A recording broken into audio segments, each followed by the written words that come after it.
Hi friends, இன்னைக்கு Pandian store சீரியலில் இங்கே கேரியர் கதை விடுற மாதிரி தெரியல. மயில் சொன்னதே தான் சொல்லிக்கிட்டு செய்கிறதே தான் செஞ்சுக்கிட்டு இருக்கோம் போல இருக்குது. கோவமாக நிற்கிறாங்க நம்ம கோமதி. அப்போ அரசி வந்து தலைக்கு எண்ணெய் வச்சு விடுமா அப்படின்னு கேட்குறாங்க. எனக்கு எண்ணெயை வைக்க முடியாது, ஒன்றும் வைக்க முடியாது, போடி அப்படின்னு சொல்லிட்டு நீலாம்பரி மாதிரி முழிச்சிட்டு நிற்கிறாங்க. என்னம்மா நீ என்னைக்கு இல்லாமல் இப்படி இருக்க முடியாது, உள்ளே போன்னு சொல்கிறேன் அப்படின்னு சொல்லி கத்துறாங்க. இந்த போகிறேன் அப்படின்னு சொல்லிட்டு போனோன்னே நம்ம மயில் கேரியரை தூக்கிட்டு வந்து வைக்கிது. என்ன மயில் பண்ணுற அப்படின்னு சொல்லி கேட்குறாங்க.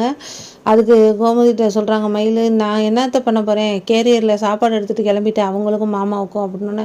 நான் தான் வேணான்னு சொல்கிறேன்ல, வேணும்னா உன் புருஷனுக்கு கொண்டே கொடு, அவருக்கெல்லாம் நீ கொண்டு போய் கொடுக்கணும்னு அவசியம் இல்லை அப்படின்னு. ஏன் அப்படி சொல்கிறீங்க, அதெல்லாம் ஒன்றும் இல்லை அப்படின்னு சொன்னோன்னே எனக்கு ஒன்றும் கஷ்டமாக இல்லைத்த அப்படின்னு சொன்னோன்னே அதெல்லாம் தேவையே இல்லை, மாமாவுக்கு இதெல்லாம் பிடிக்காதுன்னா பிடிக்காதுன்னு அவங்க சொல்லவே இல்லையே, அப்படியே பிடிக்காதுன்னு உங்கள்கிட்ட சொன்னாங்களா, இருங்க நான் ஃபோன் அடித்து கேட்குறேன் அப்படின்னு சொல்லிட்டு ஃபோன் பண்ணி கேட்டோன்னே இல்லைப்பா நீ கொண்டு வாப்பா, எனக்கு கஷ்டமே இல்லாமல் இருக்குது, நீ வந்து சாப்பாடு கொடுக்குறனால தான் எனக்கு அலைச்சல் இல்லாமல் இருக்குது அப்படின்னு சொல்லி பாண்டியன் சொன்னோன்னே ரொம்ப காண்டாகி நிற்கிறாங்க கோமதி.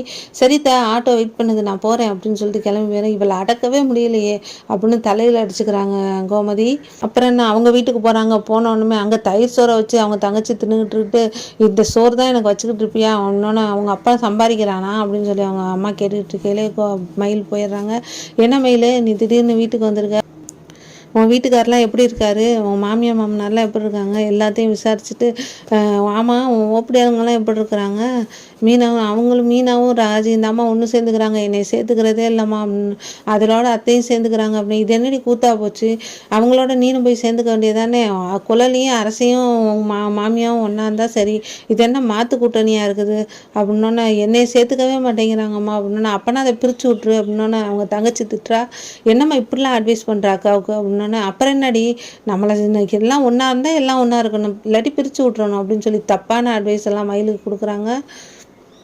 சரி உன் மாமியாவது நீ கைக்குள்ளே போட்டுக்க வேண்டியதானே. ஆமாம் மாமியார் தான் சாப்பாடே கொண்டு போய் கொடுக்கக்கூடாதுங்கிற யாருக்குமே, எல்லாரும் வீட்டில் வந்து தான் சாப்பிட்ணுமா, அவங்களுக்கு என்னை பிடிக்கவே இல்லை அப்படின்னோன்னே நீ அவங்க சொல்லலாம் எதுலேயுமே காதில் வாங்கியதை உன் மாமனார் சொல்கிறாரா அதை மட்டும் பாரு நீ அப்படின்னு சொல்லி எவ்வளோ சொல்லிக் கொடுக்க முடியுமோ மகளுக்கு அவ்வளோ சொல்லிக் கொடுக்குறாங்க மயிலோட அம்மா. மீனா வேலையிலேருந்து வந்தோடனே அரசிக்கு ஸ்நாக்ஸ் வாங்கிட்டு வராங்க.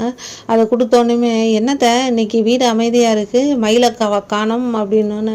ஏன் அப்படி கேட்குற அப்படின்னா, ஆமாம் நேரம் வந்தோடனே டீ குடிக்கிறீங்களா காப்பி குடிக்கிறீங்களான்னு மயில் பறந்து வந்துருமே வரகானமே அப்படின்னாலும் சொல்லிட்டு கையிலே வந்துடுறாங்க. என்ன காப்பி குடிக்கிறீங்களான்னு அதே மாதிரி கேட்டோன்னே இல்லை நான் ஃப்ரெஷ்ஷப் ஆகிட்டு வரேன்னு சொல்லி மீனா சாதாரணமாக சொல்கிறாங்க. என்ன கடப்பலகாரம் சாப்பிட்றீங்களா, இதெல்லாம் ஹைஜீனிக்காகவே இருக்காது, இதை சாப்பிடாதீங்கன்னு நான் சொல்கிறேன்ல அப்படின்னா, நீங்கள் சொல்லி நான் கேட்க மாட்டேங்கிறேன்ல அப்புறம் எதுக்கு சொல்கிறீங்க அப்படின்னு சொல்லி மீனா கிண்டல் அடிக்கிறாங்க. என்னமோ போங்க இதெல்லாம் எனக்கு பிடிக்கவே இல்லை, நான் இங்கெல்லாம் உட்காரவும் மாட்டேன், இதை பார்க்கவும் மாட்டேன் அப்படின்னு சொல்லி கோவமாக போயிடுறாங்க மயில்.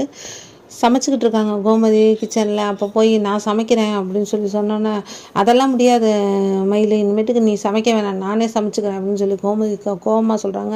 உனக்கு வேணா நீ போய் திண்ணையில் உட்காந்து காற்று வாங்கு, அதெல்லாம் என் கிச்சன் எனக்கு தான், நான் தான் இங்கே சமைப்பேன், என் பிள்ளைங்களுக்கு என் புருஷனுக்கு என்னால் சமைச்சு போட முடியும் அப்படின்னு சொல்லி கோவமாக சொல்லிடுறாங்க. மயில் அப்படியே அழுதுகிட்டே நிற்கிறாங்க. அதோட இந்த எபிசோட் முடிஞ்சிருக்கு. வீடியோ பிடிச்சி நான் சப்ஸ்கிரைப் பண்ணுங்கள். தேங்க்யூ.